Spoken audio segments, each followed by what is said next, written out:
Sveiki, čia Boso valanda, mano vardas Saulius Jovaišas ir mes su jumis kalbame apie tai, ką turi žinoti, mokėti ir daryti tikrai geri vadovai.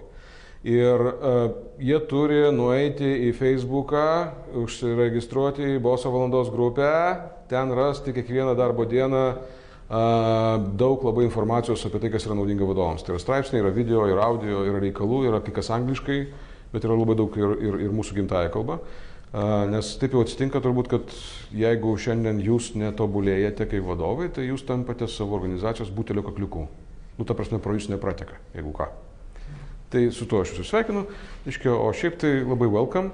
Ir šiandien labai welcome, reiškia, labai džiaugiuosi turėdamas pas save pašnekovę tokį truputį iššūkį, bet man žiauriai patinka tokie visokie iššūkiai, tai aš dėl to turbūt ir pasikviečiau Adriją. Adrija Čepaitė, kas jinai tokia jūs žinote? Bet man įdomu, ką jinai pas tave pasakys. Kas tu tokia, Adrija, ką? Kadangi tu manęs paklausai to klausimo prieš laidą, tai aš daugiau mažiau spėjau pagalvoti. Bet aš turiu atsakymą visados vieną ir tą patį. Aš esu brand myself. Okay. Ir labai ilgai dėl to dirbau. Padėk žmonėms suprasti, ką tu turi galvoje, sakydama brand myself. Kažkada aš priėmiau sprendimą. Prisimti atsakomybę už savo gyvenimą. Nice. Ir už absoliučiai visus įvykius, veiksmus, už savo sveikatą, draugus, mylimuosius, vaikus, šeimą, už viską. Viskas, kas vyksta su manimi, yra mano pačios nuopelnas arba klaida. Nu, kaip pažiūrėsi. Okay. Ja? Kai aš priėmiau šitą sprendimą ir prisėmiau visą atsakomybę už savo gyvenimą, staiga vyko vienas dalykas, aš paklausiau savęs gerai, o ką gyvenimas mato? Kas aš esu gyvenime? Kaip mane mato pasaulis? Ir tada man užsinorėjo būti tokiu žmogumi, kuris galėtų išgyventi bet kokioje pasaulio šalyje, nepriklausomai. Kuris mokėtų kalbą gerai. Okay. Ir aš mokiausi anglų kalbą. Ir išmokau. Daugiau mažiau. Man buvo labai svarbu suprasti, jog aš esu pakankamai stipri, žinanti, išmananti, gebanti, turinti energijos, valios ir jėgos, kurti šitą pasaulį tokį, kokio aš noriu. Maža to, aš norėjau būti paklausi. Okay. Okay. Ir kad kai žmonėms kas nors sakytų, Adrija, jie sakytų, žinau, tam man reikėjo užsiauginti savo, nežinau, negerbėjų turbūt, bet gerbėjų irgi turbūt, sekėjų, gerbėjų, žinotojų, klientų, armijų. Žodžiu, aš norėjau daryti įtaką. Ok, kaip sekasi? Nieko.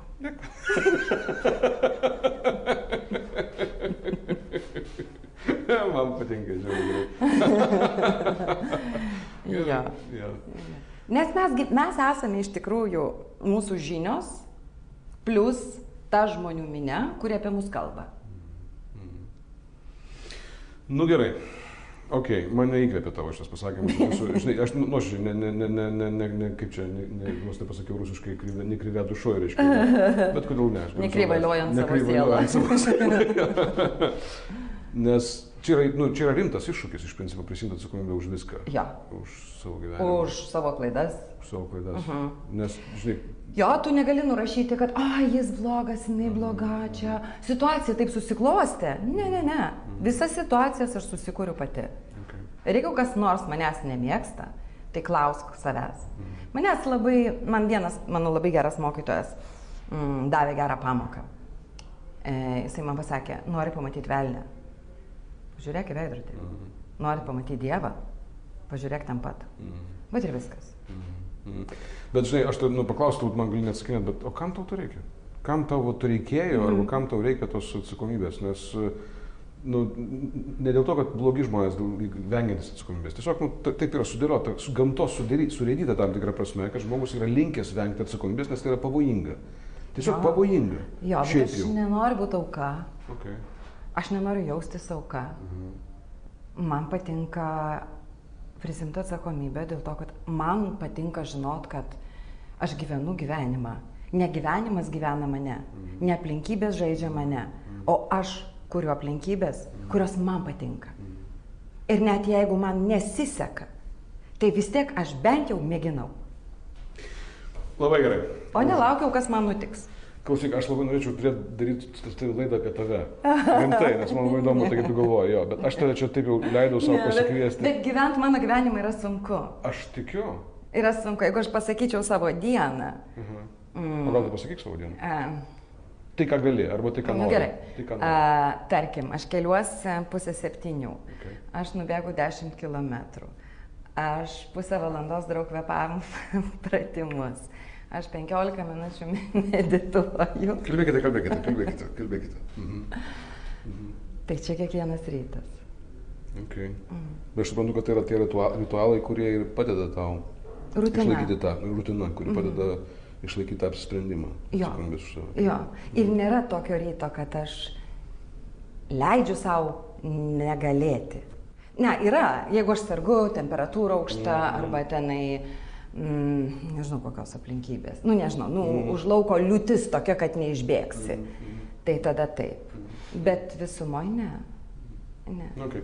Ir paskui tu daug dirbi?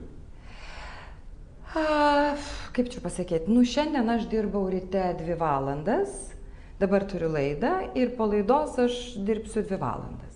Čia daug? Nemanau. Žiūrėt, aš kilo klausimas, kaip tu dirbai, nes man intensyviai. sugeba kai kurie dirbti 12 valandų ir nedirbti. Aš uždirbsiu vidutinę algą. Okay. Fine, gerai. Į tą toliau nelysim prie kitų. Aš paklausiu tas, kokiu būdu tu uždirbsi tą vidutinę algą. Koks yra tas tavo darbas? Ką tu darai? Yra keli lygmenys mano darbo.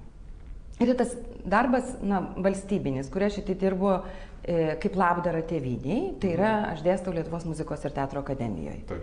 Tai čia labdara tėvynei. Supratau. Tai čia vienas lygmuo. Taip. Aš dirbu Lietuvos nacionaliniam dramos teatre, čia kitas lygmuo, irgi labdara tėvynei. Ir kūrybinis procesas, kuris man labai patinka. Ir kuris iš tikrųjų mobilizuoja tam tikras kūrybinės jėgas, man to reikia. Aš tą tikrai žinau, man to reikia. Tai čia vienas dalykas. Kitas dalykas yra, aš dirbu daugiausia su įmonėm arba jų vadovais ir aš mokau žmonės bendrauti. Daryti įtaką. Arba, jeigu taip jau labai tiksliai pasakyti, aš mokau žmonės charizmos. Ta prasme, galima išmokti jos? Jo. Ok, tell me more. Čia kaip? Ta prasme, tai negimstama su charizma, o čia pavijoti? Ne. Charizmas galima išmokti. Okay. Jo. Ir netgi, aš turėčiau pasakyti, kad intravertai, visi galvoja, kad intravertas tai jau tikrai ne charizmatiškas žmogus. Intravertai greičiau mokosi nei ekstravertai. O dabar tu turėsi pasakyti visiems žmonėms, kas yra charizma, kaip tu ją supranti. Nes čia yra, nes pagal tą suopratį, kurį turi dauguma žmonių, tai charizma yra tas žmogus, kuris tiesiog, reiškia, daug iškilmingai pakeltais tonais kalba. Ir jo nori klausyti. Ne visai. Ok, tai pasakyk, kas tai yra. Charizma yra tarp klausyti. Klausyti yra toks, nebūtinai jo nori klausyti. Paprastai nori, bet nesiorientuočiau būtent į šį pasakymą. Taip. Charizma yra tas dalykas, kurio norima sekti, kuriuo tikime. Charizmatiški žmonės yra tie, kurie įkvepia aplinkinius. Ne kurie rodo save ir demonstruoja save. Kas yra būdinga ekstravertams. Kas yra būdinga ekstravertams. Todėl jiems yra sunkiau nei intravertams. Charizmatiški žmonės yra tie, kurie kituose žmonėse mato gerasias jų pusės, apeliuoja į gerasias pusės, bendrauja su tuo žmogumi geresnėme pavydale. Ir tiki, kad tas žmogus yra toks. Kol tas žmogus patiki, jog jis yra toks, kad jis gali tai ir jis padaro tai. Ir kai jis padaro tai, keičiasi jo įsitikinimas apie jį patį. Tas angliškas yra geras posakis beyond beliefs. Tai tas charizmatiškas žmogus mato kitame stebuklą ir bendrauja su juo. Ir padeda tam žmogui patikėti tuo stebuklu. Jo, bet tam, kad tu matytum kitame žmoguje stebuklą, pirmiausia turi galvoti apie ką? Koks stebuklas yra tavyje? Apie kitą žmogų. Taip. Apie kitą žmogų. Jo. Ir visą savo dėmesį sutelkti į kitą žmogų. Ne į tai, kas tau iš to, o į tai, kas jam iš to. Tada tavo organizmas ima duoti. Tavo kūnas išsiplečia, raumenynas atsipalaiduoja ir išsiskiria hormonas dopaminas, kuris mus pakelia. Ja? Mūsų akys ima blizgėti. Mes turime daugiau energijos. Nes duodami mes kūrėme. Kaip tu to mokai? O yra daugybė praktikų, pratimų. Jo, kvėpavimo technikos. Aš paprašau paimkim. Reiškia, aš sugalvojau, kad aš esu vadovas, įmonės vadovas, man reikia įkvėpti ir man reikia paskatinti žmonės sekti paskui mane ten, reiškia, į tą šviesų rytojų, kurį aš noriu sukurti. Jo. Ir aš ateinu čia pas tave, sakau, nu tai va, Adrija, būkite maloni, reiškia, išmokite mane charizmas, čia staigiai tik tai. Tai pirmas klausimas, ar tai yra tikras noras pakviesti žmonės į tikrą rytojų? Aš esu bloga mokytoja, ta prasme, kad aš prašau žmonių jų vertybių sąrašo, garbės kodekso ir prašau mastelio. Ką tu galvoji mastelio? Kokiu masteliu žmogus masto? Kaip tu tai sužinai? Aš prašau papasakot. Supratau. Ta prasme, man svarbu suprasti, ar tas nors, tarkim, mes neseniai dirbom su vienos įmonės vadovu, ar ne? Ir prieš tai jisai man sako, man iš tikrųjų svarbu, kad žmogus atėjęs į darbą, kaifuotų. Supranti, man patinka, kad žmonės čia jaustųsi gerai. Ir aš sakau, gerai, o kaip aš pamatysiu įėjus į tavo įmonę, kad aš įėjau ir gerai jaučiasi visi. Kur kamet, stalai gražus, kėdutės. Ir jisai sako, green roomas. Kas? Green roomas. Poilsio zona. Taip. Mes ateiname į tą poilsio zoną ir aš gaunu šoką. Pilnas šaldytuvas prigrūstas maisto, kokio tik nori, daržovių, vaisių, užkandžių, kava, arbata, kas tik nori. Ir visa tai kiekvieną rytą yra užkraunama nemokamai. Žmonės ateina užkasti, pavalgyti. Nežinau, tu gali ten taupyti, jeigu tau labai reikia. Jis taip supranta gerą jauseną darbuotojų. Ir jisai man sako, aš noriu, kad mano įmonė būtų ten pasiektų, patektų į pasaulio, ten nežinau, 40-uką ar kažkokį skaičių, neatsimenu dabar tiksliai. Aš noriu, kad mano šalis būtų žinoma visur ir kad visi pasaulyje žinotų, kad šitoj srity geriausia Lietuva. Mano toks tikslas. Tai va čia yra mastelis. Okay. Ir jie auga va taip. Okay. Sounds good. Yeah. Ar ne? Jo. Tai va toks žmogus dabar, va, kai tu matai žmogaus mastelį, tu supranti, aš kaip mokytojas, aš suprantu iš savo starto poziciją, apie ką mes dirbam, apie ką yra mūsų bendravimas. Jeigu žmogus ateina ir sako, padėk man pasiruošti konferencijai, aš irgi suprantu starto poziciją. Jo? Bet džiugu yra tai, kad kuo toliau, tuo daugiau vadovų iš esmės masto apie savęs realizaciją, apie savęs kaip asmens augimą ir augimą per visom sritim.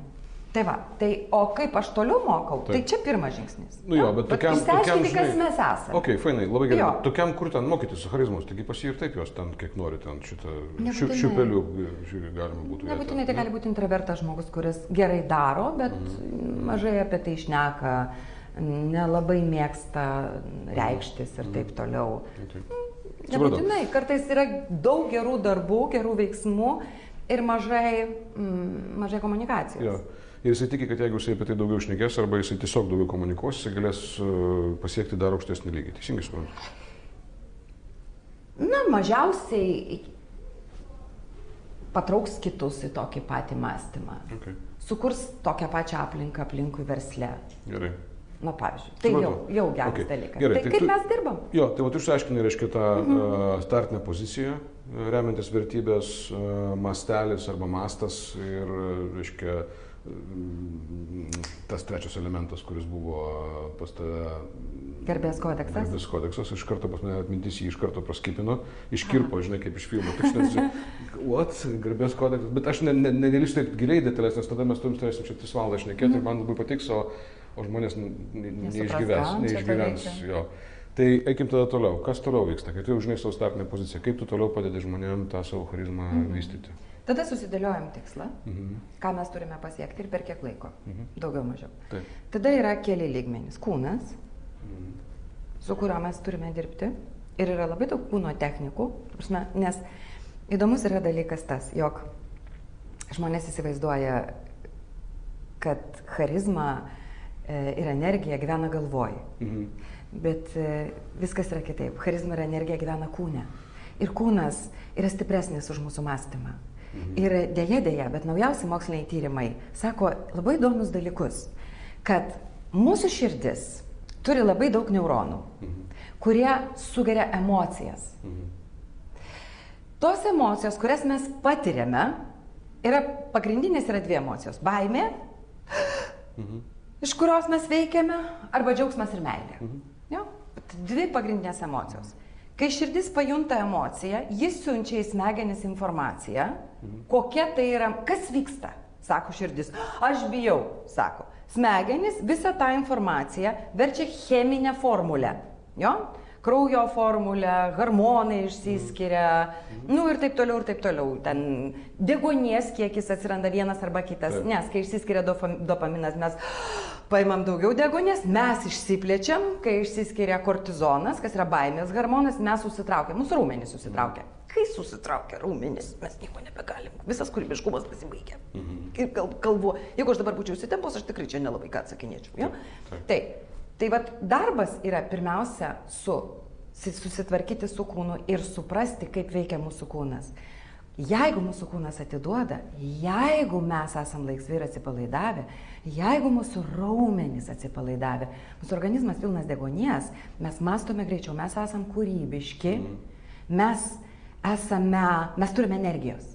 Ir mes akumuliuojame energiją. Ta prasme, mes išskiriame energetiką. Charizma yra didelis energijos kiekis. Ir jeigu mes dabar būtumėm, ne eteryje, aš galėčiau tau parodyti, kaip tu išplėti tą energiją ir jinai tampa ten 3-4 metrai aplink tave ir aš galiu ją užsikelti viršų ir ją pačią didelį burbulą padaryti aplink save ir bendrauti iš tos energijos, bet aš galiu ir susitraukti ir kalbėti su tavim štai šitaip. Ir atsakinėti klausimus. Dabar čia jos nedaug. Tai vat, mes dirbam su kūnu. Tam yra atskiros kvėpavimo technikos. Tam yra visa sistema, nuo ko mes pradedam. Mes pradedam nuo kūno. Įdomu, nes visur, kur pas tave, jeigu pasižiūrėt apie tai, ką tu darai, ten parašyta moko retorikos. Tai paprasčiau paaiškinti. Nes kai tu dabar pradedi pasakoti apie tos dalykus, kada ten 3 metrai energijos ir panašiai, tai aš taip įsivaizduoju ne vieną žmogų tenai sėdinti kitoje ekrano pusėje, tai, žinai, jau biški mistika, jau biški kažkas siaubas, kažką čia, ką jinai čia šneka. Jokios čia mistikos. Jokios, mes visi esame patyrę tą jausmą, kai užlipė ant scenos, kalbėti viešai ir mus visus sutraukia. Ir tada atsitinka juodas lapas, aš nieko neprisimenu. Visi ateina ir sako, džiūsta burna, kas tai yra, čia ką protas, dingsta seilės, kas čia protas, pradedu mikčioti, trūksta oro, atsistoju ant scenos, kalbu šiai, neįkvėp, neiškvėp. Kas tai yra? Reiškia, organizmas mūsų nepaima deguonies. Kodėl nepaima? Kortizonas išsiskyrė. Tai kaip su tuo kovoti? Ką daryti? Kaip priimti tai ir kokios yra technikos, kad įvaldyti šituos dalykus? Tai pirmas dalykas. Kitas dalykas, apie ką mes mokom ir kas ta retorika, ir kas tas charizma. Tai visų pirma, leisti save apžiūrėti. Leisti būti įvertintam, leisti kitiems matyti mane tokį, koks aš esu. Ne visai tobulą. Ir priimti save tokį, koks aš esu. Ir dar nesistengti patikti. Kaip žmogui išmokti nesistengti patikti? Kai aš įstojau akademiją, pas mus buvo tokia dėstytoja. Jos pavardė buvo Fakėjavaitė. Simboliškas sakyčiau. Pirmas sakinys, kurį jinai mums pasakė, buvo: Dabar klausykit. Stengiasi tik durniai ir arkliai.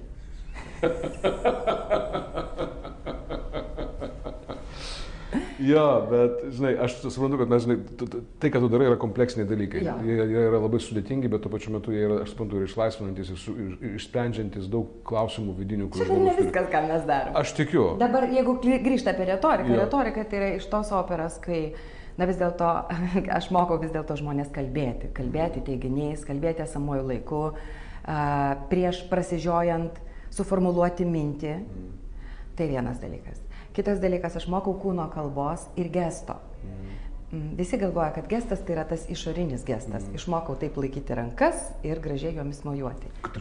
Negaliu pasakyti. Deja, tai nėra visai taip. Yra vidiniai gestai. Vidiniai nematomi gestai, kuriuos mes darome. Jo? Ir vidiniai gestai, jei jie netitinka, nesutampa su išoriniais gestais, va tada atsiranda tas Buratino. Bet gal biškai paaiškink tą dalyką, kad vidiniai gestai, nes tai skamba labai, žinai, labai specifiškai skamba, ir labai sunku identifikuoti, kas yra vidinis gestas, bet aš suprantu, kaip jie atpažįsti tą nesutapimą. Nesutapimą suprantu, kaip atpažįsti, bet kaip tu atpažįsti, koks tas vidinis gestas yra. Ja. Tai yra? Kaip jų mokytis, pavyzdžiui, gal žmonėm tas svarbiau yra, kaip jų mokytis. Charizmatiški žmonės duoda. Okay. Jo? Kai mums patinka žmogus, mes į jį paslinkstam, ne? Nes mes norim kažką gauti. Jo? Ir kai žmogus duoda, jis irgi į mus linksta. Jo? Tai vat vidinis gestas yra duoti. Duoti, duoti, duoti. Galima dar subtiliau, galima glostyti žmogų mintise. Jo? Galima akimis žaisti, viduje šypsotis. Nebūtina visą laiką šypsotis, bet viduje šypsotis. Džiaugtis kitų žmogumi. Jo? Tai va tas vidinis davimas visą laiką duoti. Neimti, netraukti iš kito žmogaus. Nes, nu va dabar aš duodu, yra vienas, jūs jaučiat balsas, kaip keičiasi. Jo, aš va duodu. Kitas dalykas, aš dabar pabandysiu paimti ir va dabar imu. Iš karto balse atsiranda metalas. Mūsų kūnas yra toks stebuklingas kūrinys. Toks genialus Dievo kūrinys, kuriame viskas susiję. Jeigu tik mes duodame, mes kalbame šiltai. Ne mes imame, mūsų balse atsiranda metalas. Mūsų kalbėjimas siaurėja, jisai apsiriboja mūsų galvą. Jeigu mes duodame, mes kalbame iš pagrindinio centro, iš pilvo. Ir balse atsiranda obertonai.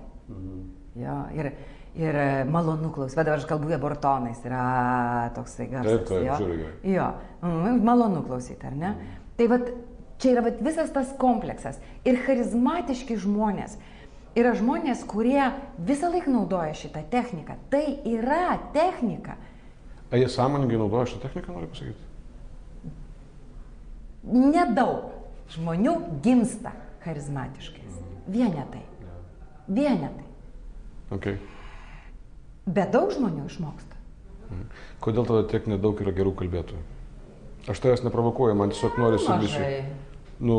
Žinai, mes visi esame buvę krūvoje konferencijų, krūvoje vietų, kur žmonės turi rimtų klausimų arba rimtų žinučių, kurias reikia nunešti, kurios yra ir keičiančios situaciją iš esmės. Ir tuo pačiu metu tu matai, kad, kaip tu ten sakai, su vidiniais gestais ne kažką. Todėl, kad žmonės koncentruojasi į turinį. Aš nesakau, kad turinys blogai. Turinys yra Ačiū, man buvo svarbu. labai svarbi šitą žinutę, kad tu ką tik pasakei, labai gerai. Bet žmonės sulenda tik į turinį. Taip. Turinys, man labai patinka, aš turiu tokią sugalvojusi metaforą.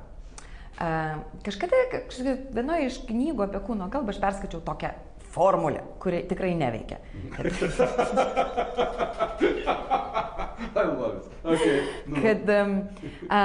Kad 7% mūsų sėkmės, kad sudaro turinys, kad žmonės informacijos iš mūsų pranešimo paima, iš turinio paima tik 7%, 55% tenka kūno kalbai ir 38% intonacijai. Aš jau kai perskaičiau tą žinutę, man pasirodė kažkaip labai keista. Vėliau aš ją neigiau milijonus kartų. Sutinku su šita formulė tik ta prasme, jog 7% yra pamatas. Beje, kiekvieno namo pamatas sudaro 7%. Okay. Pastato. 7% yra pamatas. Tai štai taip, jeigu mes mąstysime apie savo turinį, kaip apie pamatą, tada taip, turinys yra esmė.